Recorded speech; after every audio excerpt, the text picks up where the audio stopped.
பாடும் பணியே பணியாய் அருள்வாய். தேடும் கயமாமுகனை செருவில் சாடும் தனி யானை சகோ.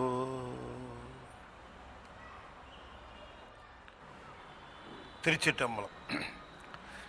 சக்கரவர்த்தி தவராச யோகி எனும் மிக்க திருமூலனருள் மேவுநாள் என்னாளோ. திருச்சிற்றம்பலம்.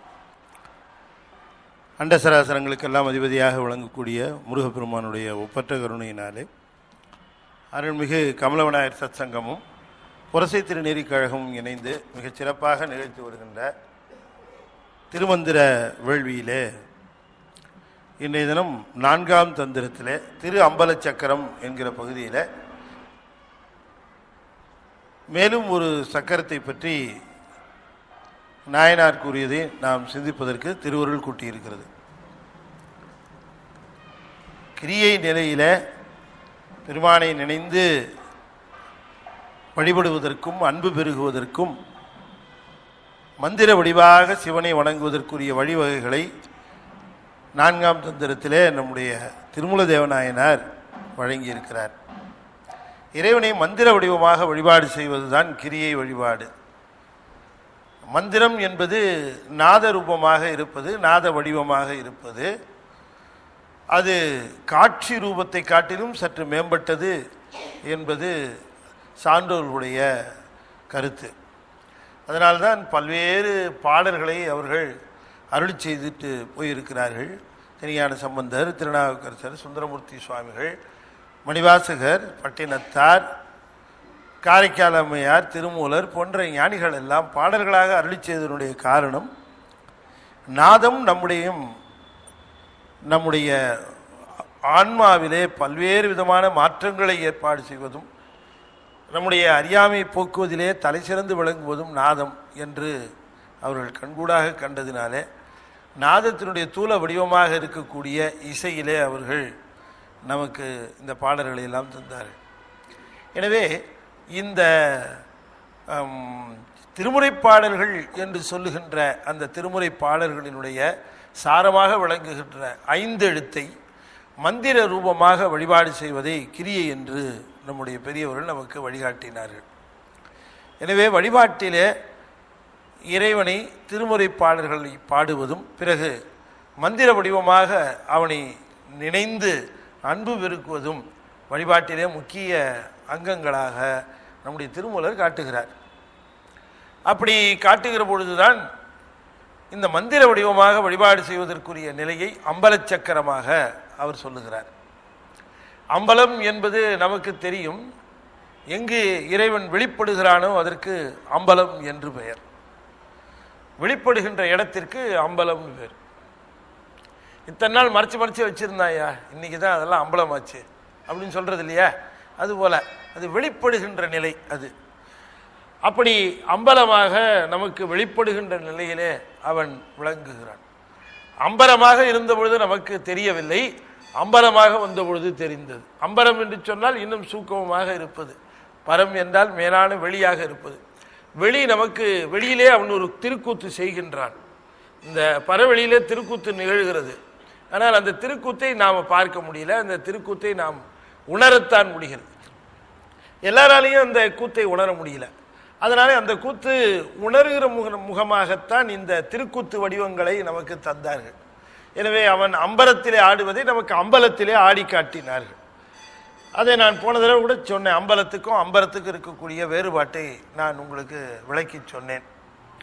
சித் அம்பலம் அல்லது சிறுமை பிளஸ் அம்பலம் சிற்றம்பலம் என்றும், சித்து பிளஸ் அம்பரம் சிதம்பரம் என்றும் நாம் அதை பிரித்து அதனுடைய பொருளையெல்லாம் நாம் பார்த்தோம் சென்ற முறை பார்க்கிற பொழுது. ஆக இந்த கிரியை நிலையில மந்திர வடிவமாக வழிபாடு செய்கின்ற முறைகளிலே மந்திரங்களை தகடிலே சக்கரங்களாக பொறித்து அவற்றை அதிக ஒரு அன்பின் பெருக்கத்திலே அதை சிவரூபமாக காணுதல். ஒரு சொல்லை நாம் கேட்கிற பொழுது நமக்கு அந்த சொல்லினுடைய பொருள் நமக்கு நினைவுக்கு வருவது இயற்கை. நீர் என்று நாம் கேட்டால் உடனே நாம் குடிக்கின்ற அல்லது உபயோகப்படுத்துகின்ற 5 பூதங்களிலே ஒன்றாக இருக்கக்கூடிய நீர் நம்ம நினைவுக்கு வருகிறது. ஆனால் இந்த நீர் என்கிற ஒலியும் அந்த பொருளும் எப்படி சம்பந்தப்பட்டது என்று சொன்னால் ஒரு குறியீட்டு காரணமாக அது சம்பந்தப்பட்டது. நாம் இது நீருமோ, இன்னொருத்தவங்க நீலும்பாங்க, இன்னொருத்தர் வாட்டரும்பாங்க, இன்னொருத்தர் பானியும்பாங்க. ஆக இந்த ஒலியினுடைய அமைப்பு முறையிலே வேறு வேறு நிலையிலே இருந்தாலும் பொருள் ஒன்றையே குறிக்கின்றது, ஒரு பொருளையே அது குறிக்கிறது. அதுபோலத்தான் மந்திரங்கள் பல்வேறு விதமாக சொன்னாலும் கூட எல்லா மந்திரங்களும் சிவபரம்பொருளையே குறிக்கின்றனவாக சான்றோர்கள் குறிப்பிடுவார்கள். அப்படி ஆழமாக பார்க்கிற பொழுது கிரியை நிலையில மந்திர வடிவமாக அவனை நினைந்து நினைந்து நினைந்து பிறகு மந்திர வடிவத்திலே இருந்தும் மேம்பட்டு நிலையாக இருக்கக்கூடிய உள்ளுக்குள்ளே ஆன்மாவிற்குள்ளேயே அவனை காணுகின்ற அந்த பக்குவம் தானாக வந்து விடுகிறது. எனவே யோகம் என்று சொல்லுகிறது ஆன்மாவிற்கு ஆன்மா உயிராக இருக்கிறது, உயிருக்கு உயிராக இருக்கிற சிவத்தை உணர்கின்ற அந்த நிலை எடுத்த எடுப்பிலேயே வந்து விடுவதில்லை. உயிருக்கு உயிராக இருக்கிற அந்த நிலையை உணர்வதுதான் உண்மையான உணர்வாக கருதப்பட்ட போது அது எடுத்தவனையே நமக்கு வராது. அந்த நிலை அது படிநிலைகளில் வருகிறது. படிநிலைகளில் வருகிற பொழுது முதல் படிநிலையாக நாம் நம்முடைய உடம்பினாலே செய்யப்படுகிற பல்வேறு தொண்டுகளை செய்து அந்த தொண்டுகளினாலே நாம் அவனை நினைப்பதும் அவனை வணங்குவதும் என்று திருக்கோயிலை வலம் வருவதும் இப்படி பல்வேறு நிலைகளிலே முதல் படியில் நாம் நிற்கிறோம். அதில் இருந்து அடுத்த படியாக விளங்குவது தான் இந்த சிவபூசை என்று சொல்லக்கூடிய மந்திர வடிவாக சிவத்தை வணங்குதல். மந்திர வடிவாக வணங்குவது என்பது அதை நாம் இந்த அம்பல சக்கரம் என்று சொல்லக்கூடிய அந்த சக்கரத்தில் அந்த மந்திரத்தை பொறித்து வைத்து, அதுவும் எந்த மந்திரத்தை பொறிக்க வேண்டும் என்று சொன்னால் 5 எழுத்து மந்திரத்தை பொறித்து வைக்க வேண்டும். இந்த 5 எழுத்து மந்திரத்தை நாம் அதிலே பொறித்து வைத்து அதை 108 தடவை 1008 தடவை என்றெல்லாம் நாம் அதில் அதை குறிப்பிட்டு அதை கணிக்கின்ற ஒரு நிலையை செய்கின்றோம். இந்த மந்திரங்களை சொல்லுகிற பொழுது மனம் முதலிலே ஒருமுகப்படுகிறது, பிறகு அறிவு பிறகு ஒருமுகப்படுகிறது. மனமும் அறிவும் ஒருமுகப்படுகிறவர்கள் வாழ்க்கையில் எந்த விதமான சரணங்கள் சஞ்சலங்கள் அல்லது பிரச்சனைகள் வந்தாலும் அஞ்சுவதில்லை. அவர்களுக்கு ரொம்ப தெளிவாக செய்திகள் தெரியும். இந்த மனம் ஒருமுகப்படுவதும் அறிவு ஒருமுகப்படுவதும் இந்த இரண்டும் ஒருமுகப்படுவதற்கு அம்பல சக்கரங்கள் ரொம்ப கைவந்த ஒரு துணையாக விளங்குகின்றன. வேண்டுவனவற்றையெல்லாம் வழங்கக்கூடியதாக இந்த அம்பல சக்கரங்கள் விளங்குவதாக சான்றோர்கள் குறிப்பிட்டிருக்கிறார்கள். திருமூலரும் சொல்லுகிறார், உனக்கு என்ன வேணுமோ கேட்டு நீ பெற்றுக்கொள்ளலாம். மனதை ஒருமுகப்படுத்து சக்கரத்தில், எண்ணத்தை ஒருமுகப்படுத்து சக்கரத்தில், அறிவை ஒருமுகப்படுத்து சக்கரத்தில். பிறகு அந்த சக்கரத்தினுடைய மந்திரத்தை நீ தொடர்ந்து சொல்லுகிற பொழுது உனக்கு எல்லா விதமான நன்மைகளும் அல்லவா உண்டாகும் என்று சொல்லுகிறார். இந்த சக்கரத்தின் மூலமாக கிரியை பூசை செய்கிறவர்கள் எல்லாருமே ஒரு நோக்கத்திற்காக செய்கிறார்கள். நோக்கம் இருக்கிறது. இந்த நோக்கத்தை பொறுத்து சக்கரங்களை 3 வகையாக நான் இப்போ உங்களுக்கு சொல்ல போகிறேன். 3 சக்கரங்கள் ரொம்ப முக்கியம். பின்னாலேயும் சில சக்கரங்கள் சொல்லுகிறேன். அதில் முதல் சக்கரமாக விளங்கக்கூடியது சூக்கம சக்கரம். இந்த சூக்கம சக்கரத்தை தான் சென்ற முறை பார்த்தேன். ஏன்னா அது சூக்கம 5 எழுத்தாக இருக்கக்கூடிய சிவாய நம என்கிற மந்திரத்தை சொல்லுகிற சக்கரமாக விளங்கி, அந்த சக்கரத்தின் நடுவிலே நாம் ஓம் என்கிற ஒரு ஒலியை போட்டோம்.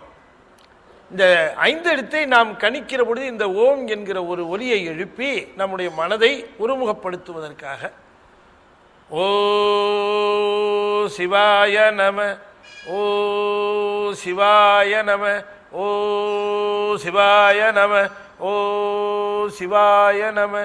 நான் இப்படி ஓங்கி ஒலித்து உங்களுக்கு தெரிவதற்காக காட்டுகிறேன்.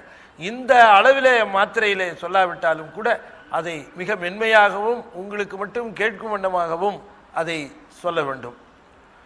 ஓம் சிவாய நம, ஓம் சிவாய நம, ஓம் சிவாய நம என்று சொல்லுகிற பொழுது சக்கரம் நீங்கள் அப்படி சுற்றி வருகிற பொழுது ஆரம்ப காலத்தில் நீங்கள் கண்களை அதில் சுற்றி வருவீர்கள்.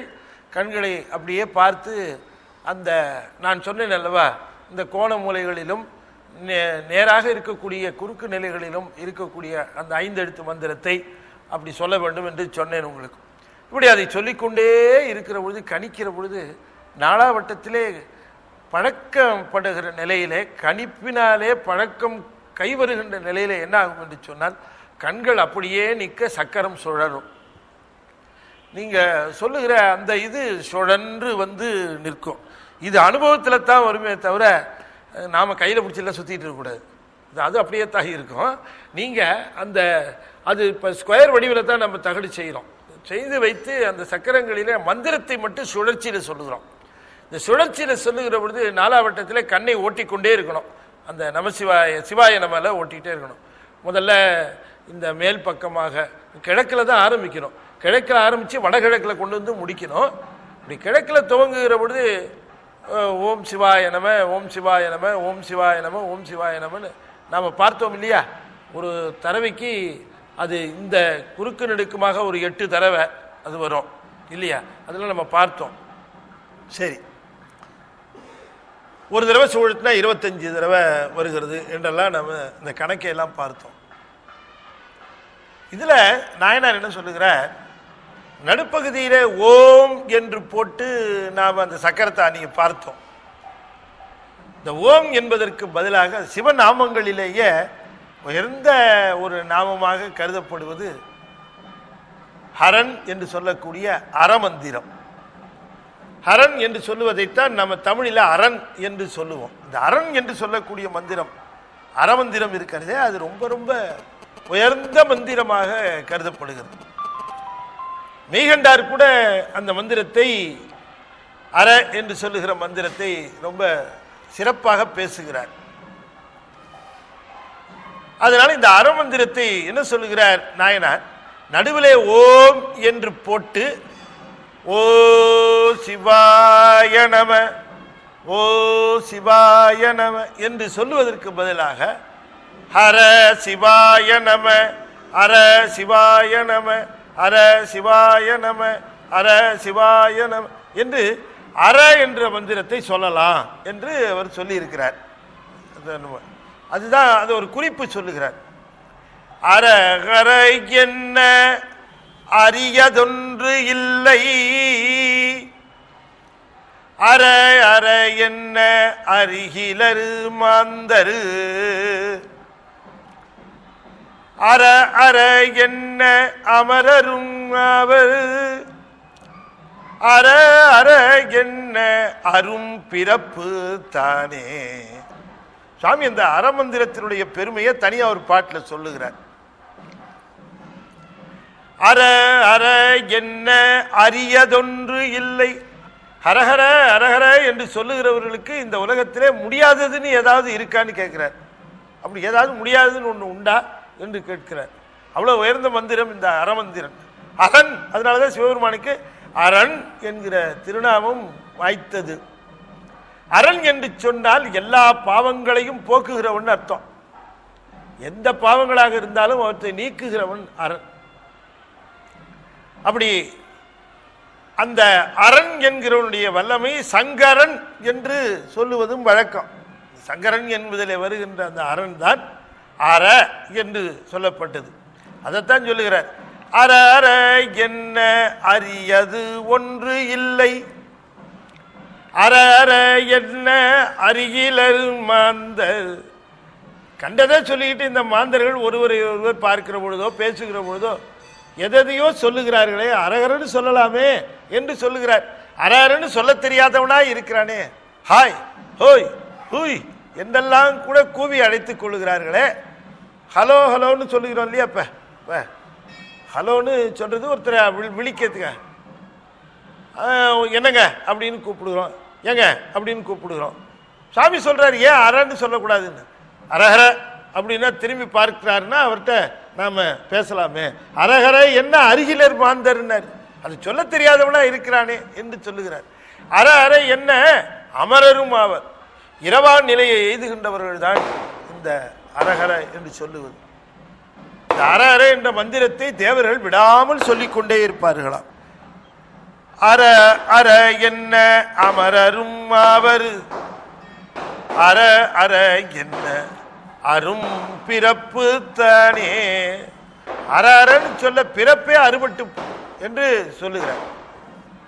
இந்த பிறப்பருக்கும் மந்திரமாக இருக்கக்கூடிய அற என்பதை சொல்லி 5 எழுத்தை சொல்லலாம், ஓ என்று சொல்லி சொல்லலாம். இப்படி இந்த மந்திரத்தை கிரியை மூலமாக சொல்லுகிறவர்கள் இப்படி சொல்லுங்கள் என்று சொல்லிவிட்டு இந்த சூக்கம சக்கரத்தை விழித்த பிறகு சுவாமி அடுத்ததாக இன்னொரு சக்கரத்தை பற்றி பேசுகிறார். இந்த சக்கரத்தை நீங்க பார்த்தீங்கன்னு சொன்னா இதுல மொத்தம் உங்களுக்கு 121 மனை இருக்கும். இந்த சக்கரத்துல மொத்தம் 121 மனை, 12 ரேகை போட்டு, ரேகைன்னா கோடு, 12 ரேகை, அதுல 11 அறை, இந்த பக்கம் 12 ரேகை, 11 11 × 11 121 அறைகள் அதில் இருக்கு. நடுமத்தியமா ஒரு அறை, மீதி 120. இந்த 120ல் எப்படி இருக்குன்னு கேட்டால் 4 சதுரங்களாக இருக்கு. இந்த 4 சதுரங்களாக இருக்கிற அந்த 4 பகுதிகளையும் எடுத்தா ஒவ்வொன்றிலையும் 25 அறை இருக்கும். 4 25 100. இந்த 4 25 100 போக மீதி 20 எப்படி இருக்குன்னா 4 திக்கு, கிழக்கில் 5, மேற்கில் 5, வடக்கில் 5, தெற்கில் 5, 4 5 20 இருக்கும். அப்போ 100 20 120, நடுவில் 1 121. அப்படி அந்த மேல் பகுதியில் இருக்கிற அந்த ஒரு அறை, இந்த பக்கம் இருக்கிற ஒரு அறை, இப்படி 4 அறைகளாக இருக்கின்றன. இப்போ அந்த அறைகளை உங்களுக்கு போட்டு காட்டுறேன். இப்போ அன்னைக்கு பார்த்த அந்த சூக்கும சக்கரம் அது பார்த்தோம் இல்லையா, அது எப்படி இருந்ததுன்னு சொல்ல நான் ரஃபாக போடுறேன், முழுமையாக போடுறதுக்கு நேரம் இல்லை. இப்படி இருந்தது. இதில் எப்படின்னா இது ஒரு பகுதி, இது ஒரு பகுதி, இதில் 25, இதில் 25, இதில் 25, இதில் 25, இதில் 5 5 5 5, எவ்வளோ ஆச்சு? 120 இல்லையா? இது ஒரு 1. இந்த 5ன்னா இந்த 5 மனை இருக்கும். இதில் இது அதே மாதிரி தான் 5 மனை இருக்கும். இதுலேயே வரும் 1 2 3 4 5. இப்போ இந்த நாயனர் என்ன சொல்கிறாரு, இது சூக்கம சக்கரம். எடுத்தோடனே நம்ம சிவாய நம்ம சொல்லி சூக்கம மந்திரத்துக்காக சொன்ன ஒரு சக்கரம் இது. இந்த சக்கரத்தை கொஞ்சம் சிம்பிளிஃபைடாக கொடுக்கலாமே சாமி, இவ்வளோ பெருசாக இருக்குதே, நாங்கள் 121 மனையும் போட்டு சொல்கிறதுக்கு கொஞ்சம் சங்கடமாக இருக்குது, சின்னதாக ஏதாவது ஒன்று கொடுக்கலாமான்னு கேட்குறதுக்கு அவர் என்ன சொல்கிறார், முதல்ல பெருசை சொல்லிட்டு அப்புறம் சின்னது சொல்கிறார். ஏன்னா எடுத்தவனையே சின்னது சொல்லிட்டு அடுத்த பெருசு சொன்னால் மலை பார்த்தோணும். நாயனார் கடைப்பிடிக்கிற டெக்னிக்கே என்னென்னா முதல்ல கஷ்டமாக சொல்லிவிட்டு அப்புறமா தான் சுலபமாக சொல்லுவார். கஷ்டமாக சொன்னதுக்கப்புறம் அடுத்தது சுலபமாக சொல்கிறது எப்படி இருக்குன்னா ரொம்ப சுலபமாக இருக்கும். அதனால் முதல்ல இந்த 121 மனை இருக்கிற ஒரு சக்கரத்தை போட்டு காட்டிட்டு 25 மனை இருக்கிற ஒரு சக்கரத்தை ரொம்ப சிம்பிளாக போடுறார். இந்த சக்கரம் நிச்சயமாக இந்த சக்கரம் உங்களுக்கு ரொம்ப பிடிக்கும். ஏன்னா கடைசியில் சொல்கிறேன், 25 மனை மட்டும் இப்போ இல்லையா, அதுலேருந்து இது எடுத்தது, அதுக்காக உங்களுக்கு சொல்கிறேன். இப்போ 25 மனை வச்சு நீங்கள் இப்போ இந்த சக்கரத்தை போட்டுக்கங்க. 25 இது அந்த பெரிய சக்கரத்தில் 4ல் ஒரு பகுதி. 1 2 3 4 5. இந்த நடுப்பகுதியை மட்டும் கொஞ்சம் பெருசாக போட்டுங்க. நடுப்பகுதியை மட்டும் காரணம் சொல்கிறேன். 1 2 3 4 5. இப்போ எத்தனை இருக்குது பாருங்கள் மனைங்கிறது. 1 2 3 4 5. 1 2 3 4 5 5 25 இருக்குது இல்லைங்களா? 25. இப்போ இந்த 25 மனைகள் இருக்கிற இந்த சக்கரம் அதில் 4ல் ஒரு பகுதி, 4 பகுதியாக இருந்ததில் ஒரு பகுதியை எடுத்துக்கிட்டோம். இப்போ ஒரு பகுதியை எடுத்து நமக்கு ஒரு மந்திரம், ஒரு சக்கரம் நமக்கு அமைத்து தருவதற்கு திருமூலர் முயற்சி செய்கிறார். இந்த சக்கரத்தை பொறிக்கிறதுக்கு என்ன சொல்லுகிறார்னு சொன்னால், மகாரம் நடுவே வளைத்திட்டு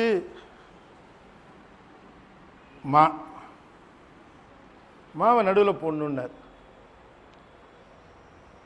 மகாரம் நடுவே, இந்த நடு மனை இருக்கிறதே, நடு மனையில் மகாரத்தை போடணும். போட்டு என்ன செய்யணும்னாரு, வளைத்திட்ட சக்தியை, சக்தி வளைத்து நிற்கிறது, இதை சுற்றி வளைத்து நிற்கிறதுன்றார். வளைத்து நிற்கிறது வகாரம், சக்திங்கன்னா வகாரம். வா வா வா வா. மகாரம் நடுவே வளைத்திட்டு சக்தியை ஒகாரம்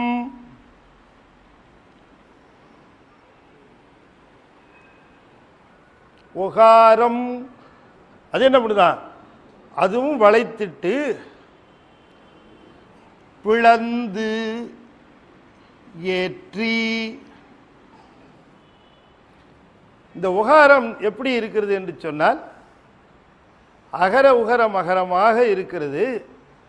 அதில் இந்த ஊனை இங்கே போடணும். இங்கே ஒரு ஊ போட்டிருக்கேன். இந்த ஊ எப்படி போட்டிருக்கேன் பாருங்க, இதுதான் ஊ. இந்த ஊ இது ரெண்டா பிரேக் பண்ணுது. இதான் பிளந்து ஏற்றினாரு. இந்த ஒரு மனையை ரெண்டா பிளக்குது. அது அது பிளந்து ஏற்றி அப்படின்னார். மகாரம் நடுவே வளைத்திட்டு சக்தியை ஒகாரம், இந்த ஒகாரம் ஒகாரம் பிளத்திட்டு, என்ன பிளந்தது, பிளந்திட்டு ஏற்றி. இந்த உகாரமானது இரண்டாக பிளந்து போச்சினார். அப்புறம் என்ன ஆச்சுன்னார், யகாரம் தலையா இரு கண் சிகாரமா. யகாரம் தலையா இரு கண் சிகாரமா. நகார அகாரம் நல்கால் அதுவாமே.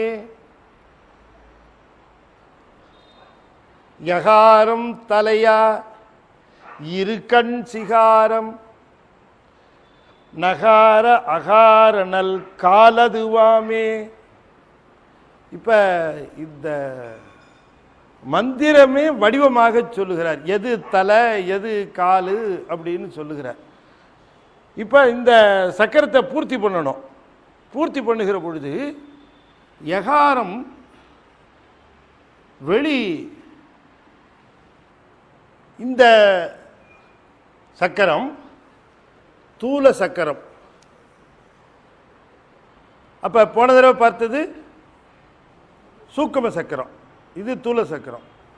போன தடவை பார்த்தது சூக்கம சக்கரம். காரணம் அது சூக்கமா 5 எழுத்து. இப்போ இதில் பார்க்கறது தூல 5 எழுத்து. இப்போ இந்த தூல 5 எழுத்து எப்படி மந்திரம் இதிலிருந்து சொல்றது அப்படிங்கிற விளக்கத்தை சொல்லுகிறார். இப்போ இது உகரம், இது உகரம், இது உகரம், இது உகரம், இது அகரம், இது மகரம். அகர உகர மகரம், இதுதான் வியஷ்டி பிரணவம். அகர அகர உகர மகரம். இந்த மந்திரத்தை 2 விதமாக சொல்லலாம் என்று சொல்றார் அவர். ஒன்று அகரம் துவங்கி, இரண்டாவது நகரம் துவங்கி. ஒன்று அகரம் துவங்கி, இன்னொன்று நகரம் துவங்கி.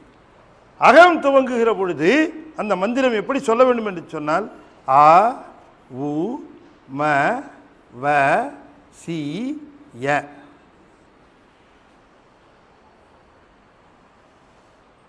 அவு மவசிய நம உ வசிய.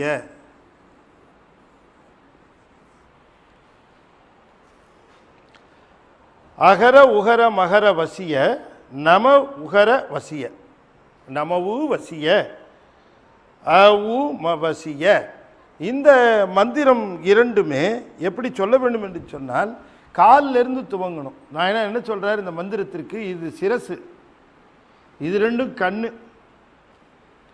இது உடம்பு, இது ரெண்டும் கால், அகரமும் நகரமும் கால். அதான் சொன்னார், நகார அகாரம் நல் கால் அதுவாமே, யகாரம் சிரசா இருக்கண் சிகாரம், நகார அகாரம் நல் கால் அதுவாமே என்று சொல்லுகிறார். இப்ப அகரத்திலிருந்து துவங்குகிற பொழுது ஆ உ ம வ சி ய. நகரத்திலிருந்து துவங்குகிற பொழுது ந ம உ வ சி ய. நம உ வசிய. இப்படி நான் ஒரு முறை போட்டு காட்டியிருக்கிறேன். உங்களுக்கு எப்படி தோன்றுகிறதோ அப்படியெல்லாம் செய்யலாம்.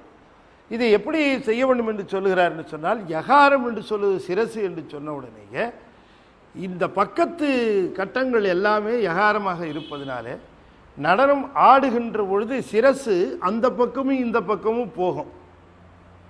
அதனாலே சிரசானது இந்த இருபக்கமும் சென்று வருகிற மாதிரி அந்த பக்கத்து அறைகளுக்கெல்லாம் சிகரம் கொடுத்திருக்கு.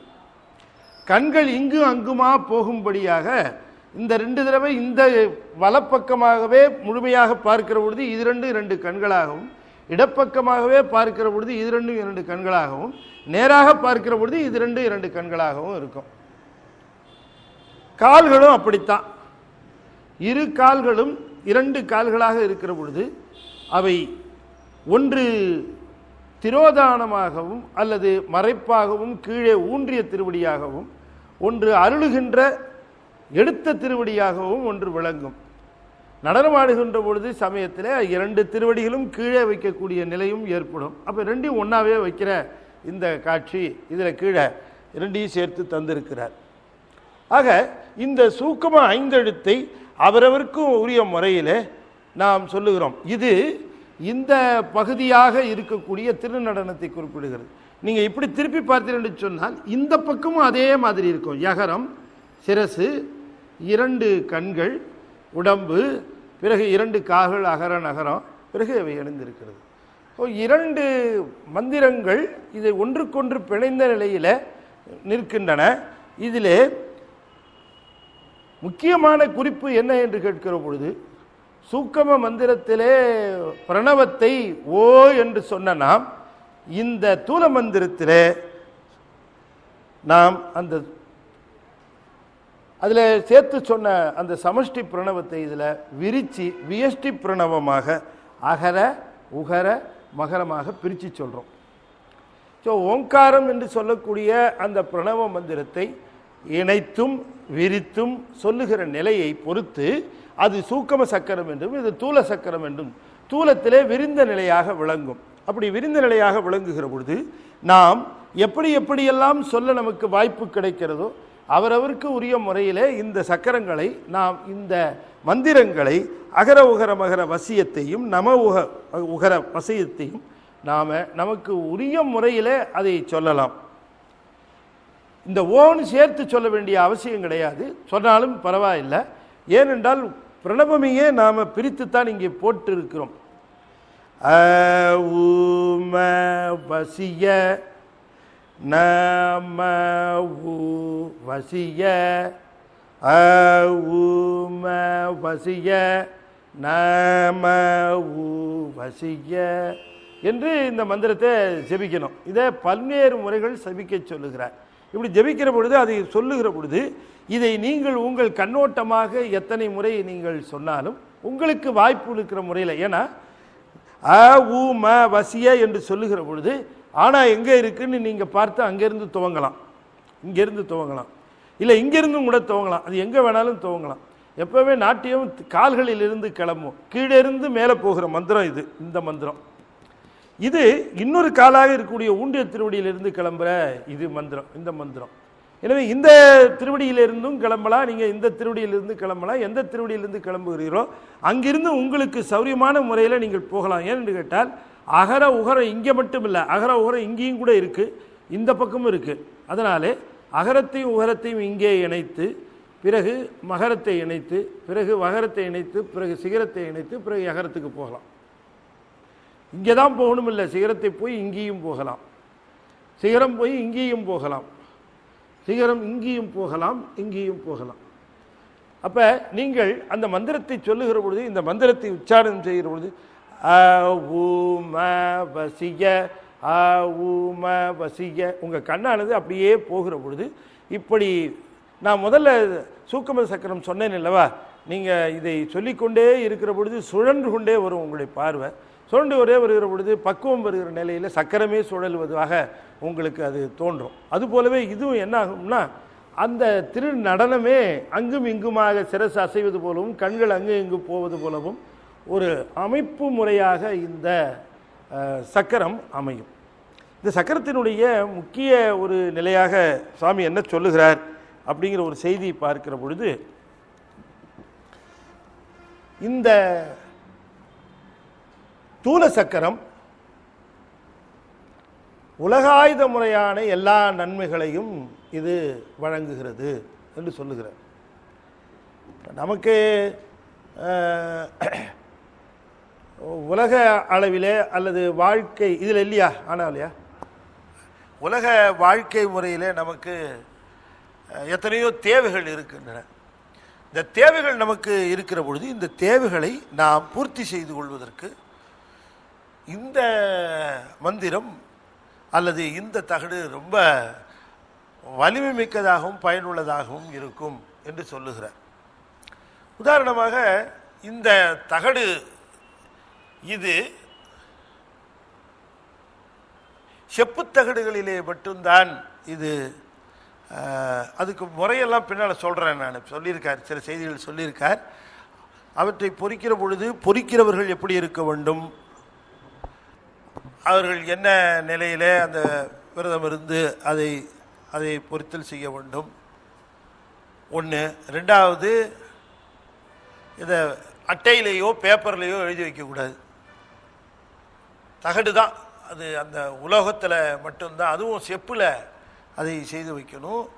ஒரு தடவை செய்து அதை உரமேற்றிய பிறகு அதை மந்திர வடிவமாகவும் சிவ வடிவமாகவும் கருதி அதற்கு உரிய பூசையை அவசியமாக செய்து வருதல் வேண்டும். இப்போ நம்ம வீடுகளில் பூஜை செய்கிற பொழுது படங்கள் வாங்கி வைக்கிறதுக்கும் சிலைகள் வாங்கி வைக்கிறதுக்கும் வேறுபாடு உண்டு. நாம் படமாக வாங்கி வச்சிட்டோம்னா சிக்கல் இல்லை, அது அது அட்டைப்படமாகவும் இருக்கலாம் அல்லது வேறு ஏதாவது ஒரு படமாகவும் இருக்கலாம், பிரச்சனையே இல்லை அது. ஆனால் நீங்கள் ஒரு சிற்ப வடிவிலேயோ சிலை வடிவிலேயோ வாங்கி வைத்தீர்கள் சொன்னால் அதில் நீங்கள் பின்பற்ற வேண்டிய நியமங்கள் நிறைய இருக்குது. அதை நாம் அவசியமாக செய்தாகணும். வெறுமனே ஒரு சிலையை வச்சுவிட்டு அப்படியே அதை விட்டோம்னு சொன்னோம்னா அது உரிய முறையில்லை என்று நாயனார் போன்ற பெரியவர்களெல்லாம் சொல்லுகிறார்கள். அதற்கு திருமஞ்சனம் பண்ணணும், குறைஞ்சபட்சம் நீரையாவது விட்டு ஒரு சொட்டு பாலையாவது விடணும், அபிஷேகம் பண்ணணும், திருமஞ்சனம் ஒன்று. ரெண்டாவது, புஷ்பம் சாத்தணும், விளக்கேற்றணும், தீபம் தூபம் காட்டணும். இவைகளெல்லாம் நிச்சயமாக அவசியமாக அதற்கு செய்தாகணும். எல்லாத்துக்கும் மேலே ரொம்ப முக்கியமாக ஒன்று, சாமியை பட்னி போடக்கூடாது. அதுதான் நெய்வேத்தியம் பண்ணணும். நைவேத்தியம் பண்ணணுன்னா நம்ம ஒரு ஸ்பெஷலாக பண்ணணும் அவசியம் இல்லை, வீட்டில் பண்ணுறதே கூட செய்யலாம். ஆனால் சுத்தபத்தமாக பண்ணணும். வீட்டில் சுத்தபத்தமானா வேறு ஒன்றும் இல்லை, எச்சல் பண்ணாமல் பண்ணுறது மட்டும் இல்லை, எச்சல் படாத பாத்திரத்தில் செய்யணும். சில வீடுகளில் சாமிக்குன்னே தனியாக பாத்திரம் இருக்கும், அந்த பாத்திரத்தில் அன்னம் படைச்சோ வெறும் சாதத்தை மட்டுமே கூட வைக்கலாம். அல்லது இதெல்லாம் வேணாம், ரொம்ப பிரச்சனையாக இருக்குன்னா பேசாமல் கல்கண்டு வச்சுட்டு போயிடலாம், அதுவும் செய்யலாம். இல்லை வெல்லம் வைக்கலாம், அது மாதிரிலாம் செய்யலாம். ஆனால் ஏன் இவ்வளோ தூரம் சொல்லுகிறேன் என்று சொன்னால், இதெல்லாம் ஒரு ஒரு சிற்ப வடிவிலேயோ சிலா வடிவிலேயோ ஒரு நம்ம வீட்டில் ஆன்மமூர்த்தி அல்லது பூசாமூர்த்தி இருக்குமேனால் அதற்குரிய நிலையை செய்ய வேண்டும் என்பது கிரியை விதிகள். அதுபோலவே தான் சக்கரம். சக்கரத்தை நாம் பிரதிஷ்டை பண்ணிட்டோம்னா சக்கரத்துக்கு உரிய அந்த பூசா விதிகளை நாம் தவறாமல் கடைப்பிடிக்கணும். அதுக்கு உரிய பூசைகளை நிச்சயமாக செய்து வர வேண்டும். அதை விளக்கேற்றுவது, தூபம் காட்டுவது, பிறகு மலரிடுவது, அதை அந்த மந்திர வடிவமாக அதை வழிபட்டு மந்திரத்தை உச்சாடனம் செய்வது, அதற்கென்று நேரம் ஒதுக்குவது, அதை உரிய இடத்திலே வைப்பது, உரிய முறையிலே பாதுகாப்பது, இதெல்லாத்தையும் நாம் செய்தாக வேண்டும். அந்த சக்கரம் பண்ணவும் வச்சோம்னு சொன்னால் அது ரொம்ப பலன் தரக்கூடியது, வீரியம் மிக்கது, வலிமை வாய்ந்தது. படத்தை காட்டிலும் சிற்பத்தை காட்டிலும் சக்கரம் ரொம்ப வலிமை உடையது. உங்களுக்கு எல்லாருக்கும் தெரியும் சக்கரம் எப்படி வலிமை உடையதுன்றது எல்லாருக்கும் தெரிஞ்ச சமாச்சாரம். ஆனால் அதை உரிய முறையில் நாம் அதை பூசி இதை சொல்லுகிற பொழுது கூட சுவாமி அதைத்தான் சொல்லுகிறார். சக்கரங்களை பொறுத்தவரை நம்முடைய நாயனார் சொல்லுவது என்ன நோக்கத்திற்காக அந்த சக்கரத்தை நாம் வைக்கிறோமோ அதற்குரிய பூசைகளை நாம் செய்து வருகிற பொழுது அந்த நோக்கத்தை நிச்சயமாக அதை நிறைவேற்றி வைக்கிறது. எனவே யார் ஒருவருக்கு உலகாயுதமாக உலகத் தேவைகளுக்காக பூசை செய்ய வேண்டும் என்று கருதுகிறவர்கள் தம்முடைய இந்த தூல சக்கரத்தை உரிய முறையில் செய்து வழிபாட்டு நிலையிலே நின்று செய்வார்களேயானால் அவர்களுக்கு வேண்டுகின்ற அந்த செய்திகள் எல்லாம் கிடைக்கும் என்று குறிப்பிடுகின்றார். இந்த தூல சக்கரத்திற்கு முன்பாக நாம் சொன்ன சூக்கும சக்கரம் போலவே சூக்கம சக்கரம் என்று ஒரு சக்கரம் சொல்லுகிறார். அடுத்த சக்கரமாக அதைத்தான் அவர் குறிப்பிடுகின்றார். இந்த 3 சக்கரங்களும் முடிந்த பிறகு அவற்றை முறையாக உங்களுக்கு வரைந்து தருவதற்கு ஏற்பாடு செய்கிறேன். இந்த 3 சக்கரங்களுமே தூல சக்கரம், சூக்கும சக்கரம் இவற்றை முறையாக வரைந்து பேப்பரில் தான் தரும். நீங்கள் அதை அப்படியே பூஜையில் வச்சிடாதீங்க. அது உங்களுக்கு ஒரு அமைப்பு முறைக்காக அவற்றை தருகிறேன்.